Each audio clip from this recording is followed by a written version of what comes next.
this is the new Eachine watch, which these watches are nothing new. We have all seen these watches at this point, and we're well aware of how freakishly good their reception is with this tiny little antenna on here.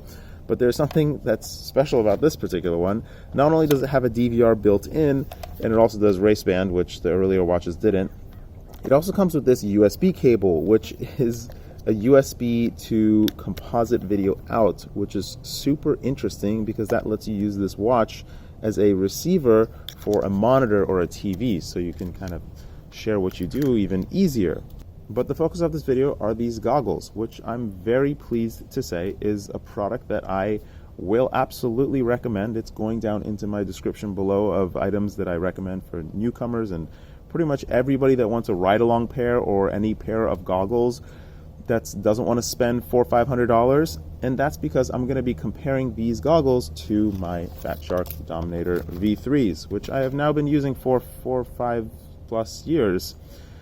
This is a $400+ setup with the rapid fire module and all the antennas and everything, and I'm going to be comparing it to this $70-something setup, which sounds preposterous, but the reality of it is that the experience of using these goggles is actually better than my Dominator V3s. I would prefer to use these goggles over my Dominator V3s for a couple of reasons. So let's really quick run down on the goggles. This is not a perfect product. There's obviously places that it can improve. It is a traditional box goggle style goggle, so it's nothing new. We've seen it before, but they've sort of finally not perfected it, but gotten it to the point where it's super usable and super good. So first thing I would point out is that the goggles kind of telescope out, and that telescoping out I think is absolutely necessary because at maximum is the minimum distance that my eyes actually focus at. But with this pair of goggles you can fit a pair of glasses in there. Usually, most glasses, depends on what kind of glasses you have, but you could probably get a pair of glasses to fit in there, and I bet moving this screen in and out does help focus with a pair of glasses in there. Next thing I would point out is the fit of these goggles. Look at how much nose space there is. This space fits my nose perfectly. Yes, my nose is this big, but you have a Chinese company, arguably people that don't do a whole lot of market research, probably making a pair of goggles with a nose space that's this enormous. I'm blown away. I'm blown away by how comfortable these goggles are to wear on your face. You don't really feel the weight. It's just remarkably comfortable to wear. Another fantastic point. And the third fantastic point is that when you look inside these goggles, the screen is very easy to focus on. You don't have to worry about your IPD adjustment. You don't have to worry about anything really, and the screen is a little bit smaller than most box goggles, which is the strongest point for this pair of box goggles that makes me want to recommend them.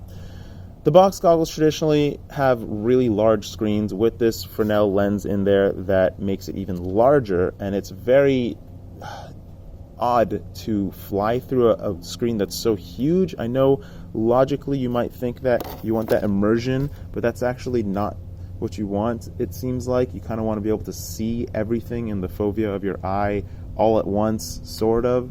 And so smaller screens tend to work out a little bit better. Now, not too small of a screen.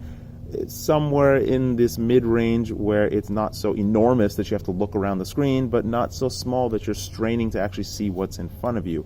And this goggle is right on the borderline of, just for me at least, just barely on the borderline of the screen being to the point where it's so large to the point where you kind of have to start looking around.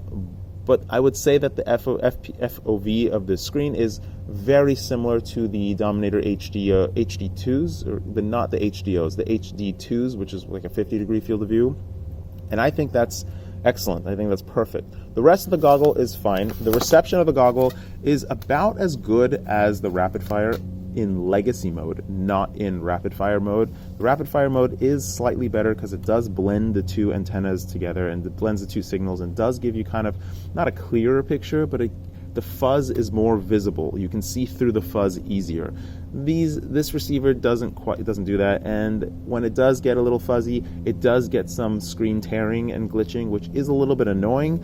but the signal quality is surprisingly good for a super budget pair of goggles. It is true diversity. I did take one antenna off and it did suck, so that's good to hear as well. And it has a DVR built in. Now the DVR of this thing is definitely not as good as the Fatshark DVR, which is pretty horrendous to begin with, but hey, you get a DVR in there as well. The one sore spot of this goggle, or two actual sore spots of this goggle, is, oh, it also comes with this dongle for video in, which is great. The two sore spots of this goggle is that, number one, it has a battery built in. It's supposed to be a 2000 milliamp battery. Whatever it is, it lasts about 2 hours, not even 2 hours. And that's just a little bit annoying. I bet it's going to be really easy to open this goggle up and hack that battery line to just run any battery you want, although I don't know what the voltage input width is, so you may have to use a 1S. I don't know, maybe we'll use an 18650 or something. And the one other sore spot is that the charging port is some proprietary port, which, whatever. Yeah, I mean, you got to give them some lenience somewhere. But it would have been nice had they put a micro USB on there to make it really easy to charge as well. But like I said, I bet that hacking this goggle is going to be really easy to do because it's a budget pair of goggles, and you can take the whole thing apart with just 4 screws. And I might do that at some point. So now, how does this goggle compare to other goggles, and what do I think about this particular style of goggle? And this is actually what I wanted to really talk about, because so my concept for goggles is twofold. First of all, the binocular goggles with 2 screens and optics, they can have a better experience, absolutely, without a doubt. I mean, you put your head in these goggles, you know it's a budget pair of goggles. Oh, I forgot to talk about the screen resolution. The resolution of the screen looks the same as my Dominator V3s. I'm not concerned about the resolution at all. I doubt that it's the resolution that it says it is in the description of the product, but it's essentially it's the same exact view as my Dominators, except that the screen is 4:3, which I greatly prefer to 16:9, because yeah, it's just better. 16:9 is fine and it's nice, and I can fly 4:3 cameras through it, no problem, but I definitely prefer a 4:3 screen. So now I want to talk about my concept of goggles and where I would, if I were making goggles, where I would want to move towards. So the binocular style goggles are... So now I want to talk about my concept of goggles and where I would personally go if I was to make goggles. And maybe you guys have a different opinion. Definitely let me know if somebody's got something original. I mean, So now I want to talk about my concept of goggles and where I would personally go if I was making a pair of goggles, which I hope to someday, but I don't know if it's in the cards for me. I'm trying to push for it.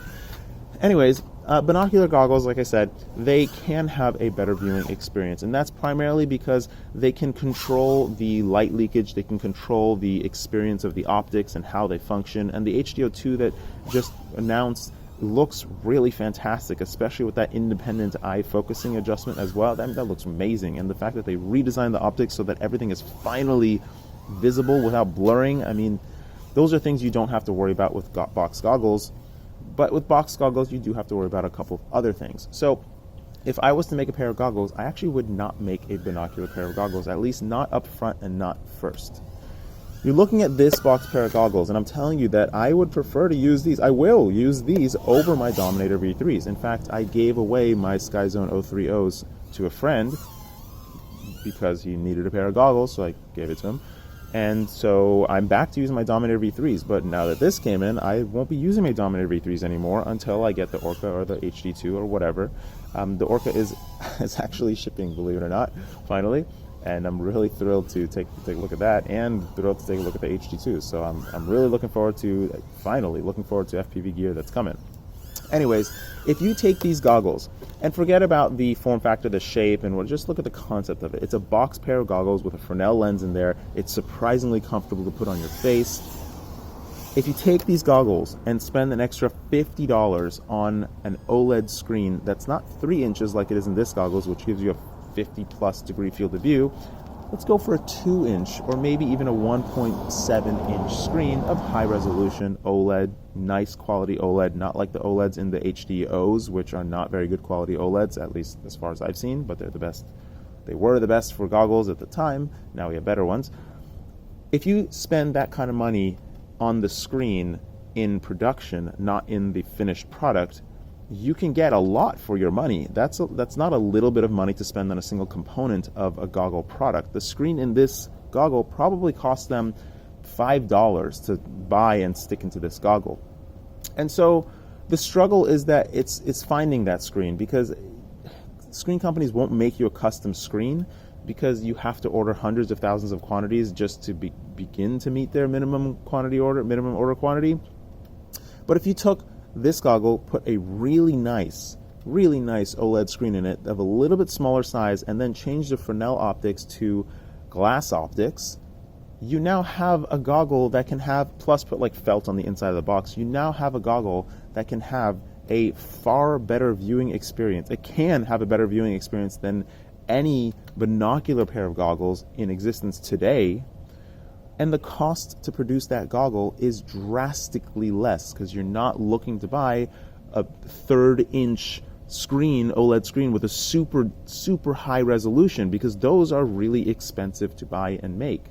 Now, like I said, the thing that breaks this product's back is sourcing those screens and sourcing that item, and that's what I've been looking for, kind of lazily, but I've been looking for the past 4 years, and I just haven't come across a screen that would work.